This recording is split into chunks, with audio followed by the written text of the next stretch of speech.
ଜୟଗୁରୁ ଆସନ୍ତୁ ଦେଖିବା ସୁଧାଂଶୁଳା ରୋଷେଇଶାଳରେ ଆଜି କ'ଣ ରୋଷେଇ ହେଇଛି। ଉଷୁନା ଭାତ ହେଇଛି,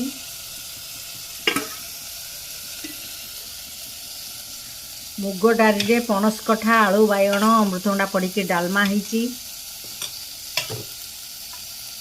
ଆଳୁ ବାଇଗଣ ସାରୁ ଭର୍ତ୍ତା କରାହେଇଛି, ଏଠି ବଡ଼ି ଭଜା ହେଇକି ରହିଛି, ଚକଡ଼ା ଛେଚା ହେଇକି ଖାଆଯିବ।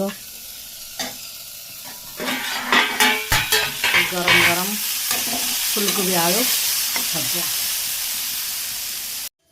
एपटर मो जा माने आज करचंती मस्त गोटे डालमा करचंती, भेंडी आलू बोईतालु फुलर नाड़ा पकईकी गोटे चुड़चुड़ा करचंती,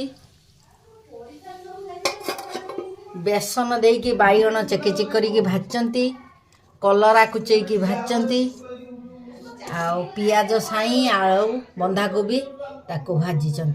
जदि मो चैनल भल लगुच लाइक करिवे, शेयर करिवे और सब्सक्राइब।